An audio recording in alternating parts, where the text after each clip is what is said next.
할렐루야. 예수님께서 이 땅에 오셨다가 하늘에 가신 다음에 예수님께서 우리들에게 남겨준 것이 세 가지가 있습니다. 첫 번째는 십자가고, 두 번째는 교회고, 그리고 세 번째가 선교라고 하는 거룩한 사명입니다. 교회가 이 땅에 많이 있습니다. 어떤 교회는 큰 교회도 있고 어떤 교회는 아주 시골의 작은 교회도 있습니다. 오늘도 수만 명이 모이는 교회도 있겠지만 시골에 2명이 모이는 교회도 있을 것이고, 우리처럼 좋은 건물에서 예배드리지 못하는 교회도 있습니다. 사람들은 교회가 해야 되는 일이 많이 있다고 이야기를 합니다. 그러나 힘이 있는 어떤 교회는 정말 엄청난 일을 많이 합니다. 사회적으로 또 해외 선교에 엄청나게 일하는 교회도 있지만 힘이 없는 교회는 오직 한 가지밖에 할 수가 없습니다. 그러나 교회가 해야 되는 일에 가장 중요한 일이 바로 그 한 가지란 것을 우리는 압니다. 그 한 가지가 뭐냐? 하나님께 예배를 드리는 일입니다. 그래서 옛날에는 교회당을 뭐라고 했냐? 예배당이라고 말했습니다. 다시 말하면 우리가 교회에서 해야 되는 일이 많이 있다고 말하지만 여러분과 제가 이 교회 안에서 가장 힘써야 될 것은 예배라는 것입니다. 예배라는 말은 여러 가지 단어가 있습니다. 그러나 그 중에서 우리가 가장 잘 아는 worship이라는 영어 단어입니다. worship이라는 단어는 worsh란 단어와 ship이라는 단어가 합쳐진 단어입니다. 저 말의 뜻이 뭐냐면 지위와 신분에 맞게 적절한 영광과 존경을 드린다, 이런 뜻입니다. 여러분, 대통령이 오면 대통령의 격에 맞는 어떤 행사를 합니다. 그리고 어떤 또 시장님이 오시면 시장에게 맞는 행사를 합니다. 제 아들이 군에 있을 때에 군악대를 했습니다. 그 아들이 이야기를 합니다. 아빠, 대통령 올 때 연주하는 곡이 다르고 사단장님이 올 때 연주하는 곡이 다르고 대대장이 올 때 연주하는 곡이 다르다. 만약에 대통령이 오실 때 연주해야 되는 곡을 사단장이 올 때 한다면 그거는 이제 직무유기고 문제될 수 있다 이야기를 했습니다. 그 말은 뭐겠습니까? 격에 맞는 예의를 갖춰야 된다는 겁니다. 예배도 똑같습니다. 그래서 시편 96편 8절에 보면 여호와의 이름에 합당한 영광을 그에게 돌릴지어다 말했습니다. 그 말은 하나님께 합당한 영광, 하나님이란 분을 생각할 때 하나님께는 정말 이렇게 해야 되겠다, 이런 마음을 가지고 예배를 드려야 된다는 것입니다.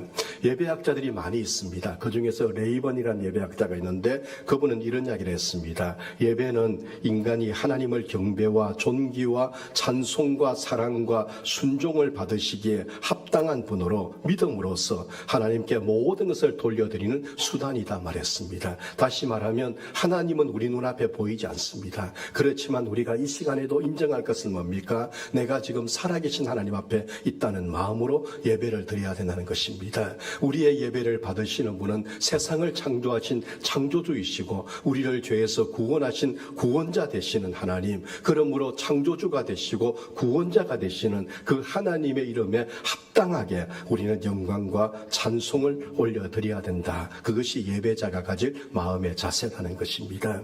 하나님 눈에 보이지 않습니다. 그러므로 사람들은 하나님을 우습게 생각합니다. 여러분과 제가 오늘 이 시간 한 시간 여기 왔다 가는 것이 예배가 아닙니다. 우리가 이 시간에 하나님 앞에 있다는 거룩한 예배자의 마음, 내가 지금 살아계신 하나님께서 내 기도를 들으시고 살아계신 하나님 앞에 내 찬양을 올려드릴 때 하나님께서 정말 내 찬양을 받으실까, 이런 생각을 가지고 우리가 하나님을 예배드리는 사람이 되어야 됩니다. 그럴 때만이 우리의 예배는 하나님의 임재가 있는 예배가 될 것이고, 예수님이 우리에게 원하셨던 예배, 하나님께서 함께 하시는 그런 예배 자리가 될 것이고, 그런 예배 자리에 하나님이 치유와 기적과 회복의 은혜를 주실 줄로 믿습니다. 그렇기 때문에 오늘도 예배자로 오신 여러분, 이 시간에도 내가 지금 드리는 예배를 하나님 받으실까, 이 생각을 가지고 하나님을 생각하고 하나님 앞에서 예배자가 되시기를 주의 이름으로 축복합니다.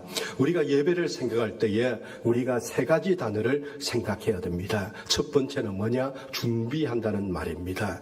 여러분, 마태복음 25장에 보면 예수님께서 말씀한 10처녀 비유가 있습니다. 예수님 살았을 때는 결혼식을 밤중에 했습니다. 있습니다. 5명의 처녀는 신랑이 언제 올지 모르지만 신랑이 올 때를 대비해서 등을 준비하고 그리고 여분의 기름을 준비해 놓았습니다. 그러나 5명의 처녀는 등만 준비해 놓고 여분의 기름을 준비해 놓지 않았습니다. 신랑이 여러분 밤중에 왔습니다. 여분의 기름을 준비한 그 5명의 처녀는 여분의 기름을 등에 부어서 신랑을 맞이했습니다. 그렇지만 그 기름을 준비하지 못한 그 신부들은 기름을 사러 집 밖으로 나갔다가 나중에 문이 닫히고 집안에 들어오지 못하는 이야기가 열처녀 이야기입니다.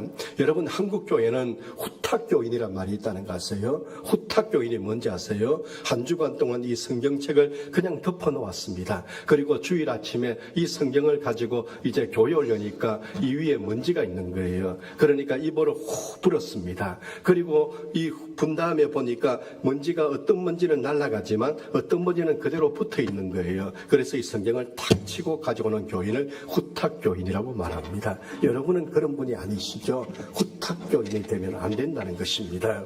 준비한다는 말이 뭐냐? 신랑이 언제 올지 모르겠지만 기름을 준비하고 있는 신부들처럼 하나님의 은혜를 받을 준비를 하고 있다. 그런 뜻입니다. 다시 말하면 우리가 오늘도 이 시간에 여기 1시간 와 있다는 것이 중요한 것이 아닙니다. 여러분이 한 주간 동안 어떤 삶을 살았느냐가 더 중요한 것입니다. 여러분이 한 주간 동안 예수님과 가까이 하는 사람으로 사셨습니까? 여러분이 한 주간 동안 하나님 말씀을 가까이 하고 살았습니까? 여러분이 한 주간 동안 살아오면서 기도하면서 살아오셨습니까? 그것이 뭐요? 여분의 기름을 준비한 신부 같은 모습이란 것입니다. 그렇기 때문에 우리가 하나님이 찾으시는 예배자가 되기 위해서는 여기 와서 1시간 동안 여러분 예배자의 포즈를 취하고 폼 잡고 있는 것이 중요한 것이 아니라는 것입니다. 우리의 한 주간 동안 우리가 하나님과 어떤 관계를 가지고 살았느냐, 우리가 한 주간 동안 정말 하나님께서 나를 보시고 있다는 생각을 가지고 내가 하나님의 말씀을 더 많이 내 안에 채우려고 하고 내가 하나님과 기도하는 생활을 우리가 살아오는 것이 더 중요하다는 것입니다. 그렇기 때문에 예배자가 된다는 것은 첫 번째 뭐냐? 준비하는 사람이 돼야 된다.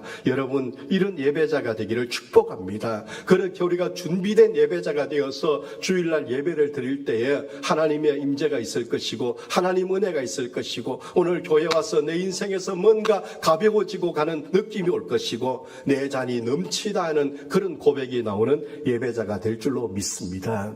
두 번째는요, 예배를 공부해 보면 본다는 단어가 중요합니다. 본다. 여러분 시선이라는 찬양이 있습니다. 그 찬양 가사가 이런 거예요. 내게로부터 눈을 들어 주를 보기 시작할 때 주의 일을 보겠네. 내 작은 마음 돌이키사 하늘의 꿈꾸기 안에 주님을 볼 때 모든 시선을 주님께 드리고 살아계신 하나님을 느낄 때 그 다음 어떻게 변화됩니까? 내 삶은 주의 역사가 되고 하나님 일하기 시작한 해로 바뀌어지는 은혜가 있다는 것입니다.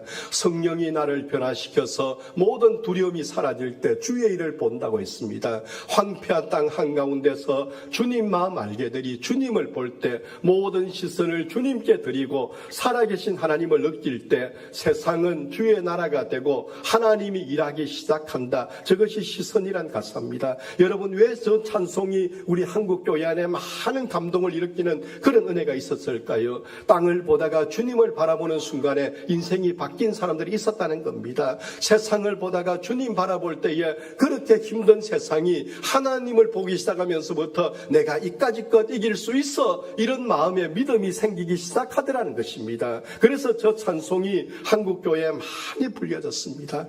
본다는 말은요 그냥 보는 것이 아닙니다. 본다는 말은 뜻이 뭐냐? 주목한다 이런 뜻이 있습니다. 집중한다 이런 뜻입니다. 뭔가 볼 것이 많이 있는데 한 가지에 초점을 맞추어 본다 이런 뜻이 있습니다. 그것을 잘한 사람이 누굽니까? 다윗입니다. 여러분 시편 27편에 보면 여호와는 나의 빛이고 나의 구원인데 내가 누구를 두려워하리요? 여호와는 내 생명의 능력이시니 내가 누구를 무서워하리요? 그러면서 다윗이 뭐라고 했냐? 내가 여호와께 바라는 한 가지 일 것이 그것을 구하리니 곧 내가 내 평생에 여호와의 집에 살면서 여호와의 아름다움을 바라보며 그의 성전에서 사모하는 것이라 했습니다. 내가 여러분 원수들이 있습니다. 악한 사람들이 있습니다. 군대가 나를 대적하려고 합니다. 그러나 그것을 보지 않았다는 것입니다. 사울이 죽이려 하고 얼마나 많은 사람이 다윗을 여러분 어떻게 보려고 했지만 다윗은 그런 거 본 것이 아니라 누구를 봤냐? 내가 여호와를 바라본다 했습니다. 하나님을 바라보니까 하나님께서 다윗에게 하늘을 보는 영광을 보게 하셨고, 그리고 다윗이 오늘 이 땅에 자기를 괴롭히는 사람들을 보지 않고 살아가는 은혜를 주셨다는 것입니다.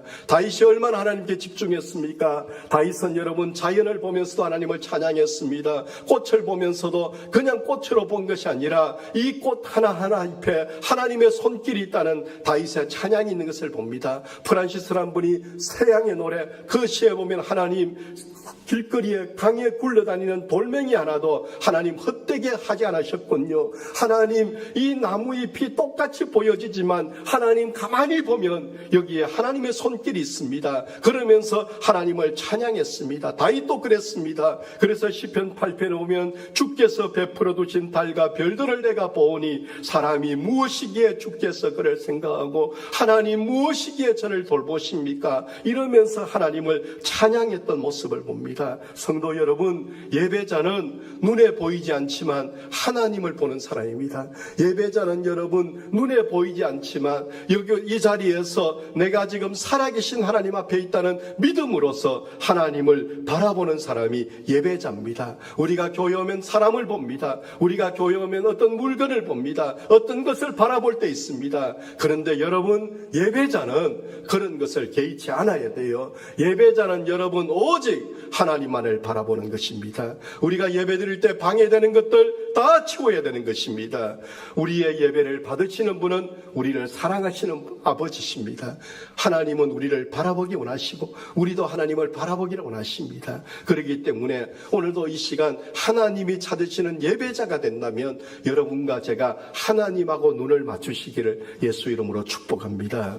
세 번째는 예배를 공부해 볼 때 찬송이란 단어를 기억하십시오. 여러분, 영국의 C.S. 루이스라는 교수님이 계셨습니다. 이분은 옥스퍼드 대학 교수였는데 이분은 처음에는 무신론자였어요. 그러다가 이분이 예수님을 만나고 나중에는 이분이 기독교에 관한 책을 엄청나게 많이 썼습니다. 서양 문학을 공부하려면 C.S. 루이스를 공부해야 됩니다. 근데 이분은 처음에 교회 갔을 때 찬송 부르는 것을 싫어했답니다. 그런데 이분이 예수님 만나고 찬송의 은혜를 받은 거예요. 그래서 이분이 그 다음에 이런 이야기를 했습니다. 즐기는 것을 찬양하는 것이 좋다. 찬양은 즐거움을 표현하기만 하는 것이 아니라 완성해 주기 때문이다. 온전히 찬양하면 가슴이 터질 것 같은 기도에 감사를 하게 한다. 그 이유는 하나님이 사람을 창조하신 이유가 찬송을 하기 위해서라고 말했습니다. 여러분, 하나님께서 우리를 지으신 이유는 뭐냐? 찬송하기 위해서.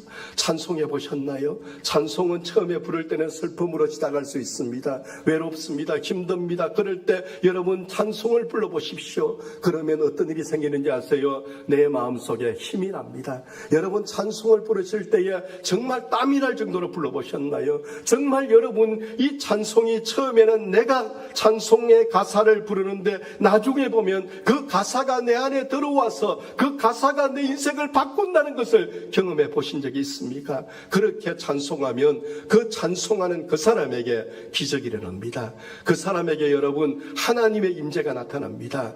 여러분, 찬송은 특별히 내가 즐거울 때 할 수 있습니다. 그러나 성경을 보십시오. 시편을 보십시오. 찬송은 세 가지 이유가 있을 때에 해봐라 말합니다. 첫 번째는요, 후회하는 일이 있을 때, 그때에 후회를 묵상하지 마십시오. 후회가 뭔지 아세요? 내가 살아오면서 잘못했다는 생각을 가지면서 느끼는 죄책감이 후회라는 것입니다. 그런데 그 후회하는 일을 자꾸 묵상하다 보면은 내 스스로가 초라하게 됩니다. 내가 이것밖에 안 돼? 이런 생각을 합니다. 그런데 후회를 찬송으로 바꿔보십시오. 여러분, 후회를 찬송으로 바꾼 대표적인 사람이 존 뉴턴이란 목사님입니다. 우리가 잘 아는 찬송가 305장 나 같은 죄인 살리신 그 찬송을 이렇게 지으신 목사님. 근데 이분은 원래 목사가 아니었습니다. 이분은 여러분 아프리카에서 흑인들을 노예로 잡아서 영국으로 데려오는 노예선의 선장이었습니다. 그때 기록에 보면요, 아프리카에서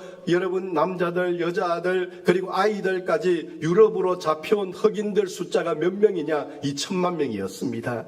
여러분 노예선에 2천만 명을 다 싣고 올 수는 없겠죠. 그래서 노예선에 배를 이렇게 그 안에 싣고 옵니다. 그런데 또 그 배 안에서 이 아프리카에서 유럽으로 오는 가운데 죽었던 노예들의 숫자가 200명에서 300명이었답니다. 그럼 죽으면 그대로 바다에 집어 던졌습니다.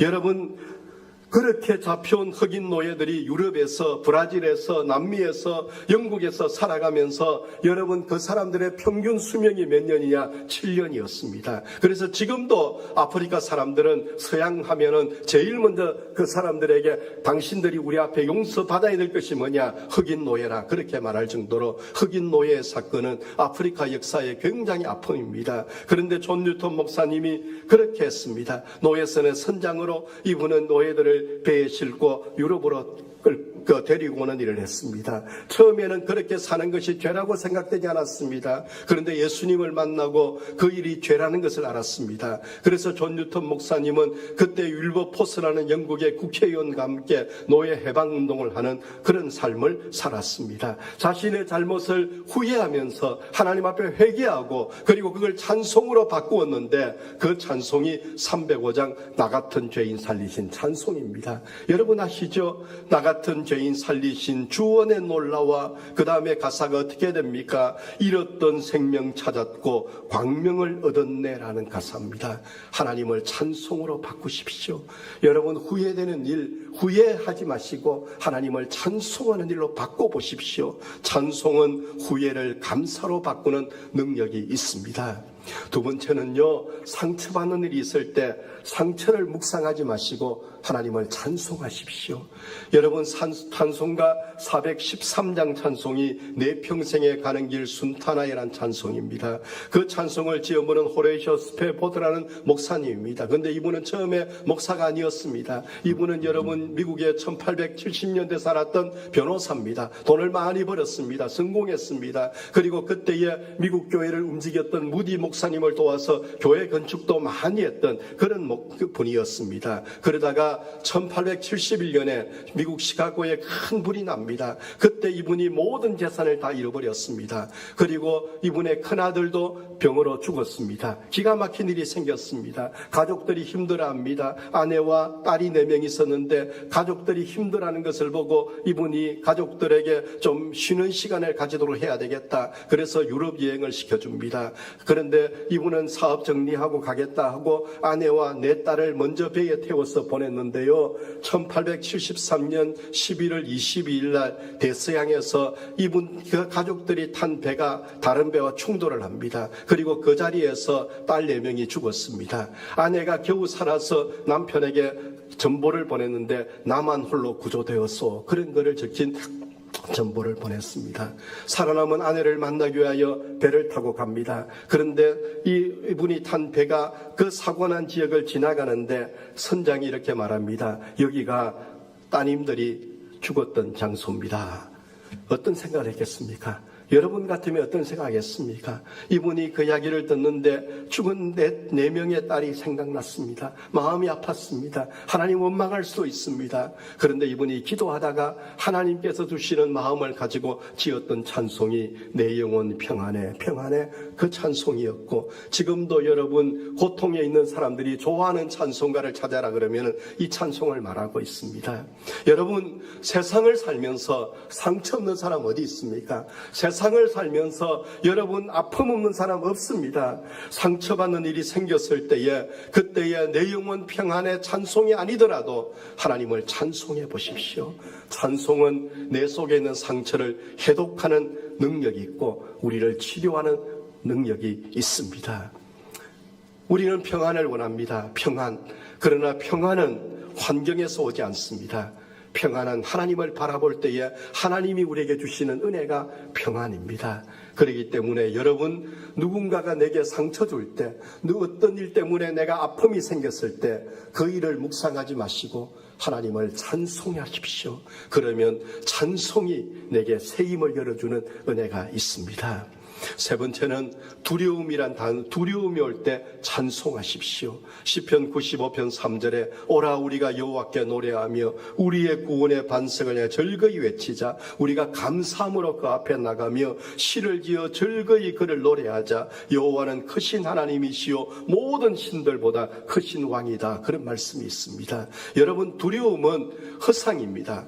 두려움은 근데 힘이 있습니다. 우리가 뭔가를 두려워하는 마음을 가져보십시오. 여러분, 두려움은 아직도 일어나지 않은 일인데 일어날 것처럼 나를 여러분 힘 빠지게 만듭니다. 두려움에게 붙잡히면 힘이 빠집니다. 걱정하게 만듭니다. 그리고 결정적인 것은 믿음을 무너뜨리는 힘이 있습니다. 그래서 주님도 우리에게 두려워하지 말라 말했습니다. 우리 찬송하잖아요. 그 두려움이 변하여 내 기도 되었고 전날의 한숨 변하여 내 찬송 되었네. 여러분, 그 찬송 잘하지 않습니까? 두려움이 올 때에 찬송해 보십시오. 두려움이 올 때에 두려움을 걱정하지 마시고, 여러분, 두려움이 올 때 앞으로 어떻게 살아보지, 어떻게 내가 해야 될까, 이런 생각이 올 때에 여러분 찬송을 땀이 나도록 불러보십시오. 여러분 찬송을 여러분 한 100번 이상 불러보십시오. 저는 그런 일이 많이 있습니다. 저는 구주와 함께나 죽었으니 그 찬송을 어떤 날은 100번 이상 불렀습니다. 주께서 그 어떤 병을 고쳐주셨다, 그 가사 4절에 그 가사를 100번 이상 불러본 적이 있습니다. 여러분, 찬송으로 이겨야 됩니다. 예수 믿는 사람은 이기는 길이 딴 게 없습니다. 찬송으로 이기는 거예요. 두려움은 사람을 두려움이 올 때에 우리는 여러분 자꾸만 움츠려듭니다. 그리고 자꾸만 우리는 안 돼, 못한다, 죽었다, 끝났다 이 생각을 합니다. 그러나 그렇지 않습니다. 여러분, 찬송해 보십시오.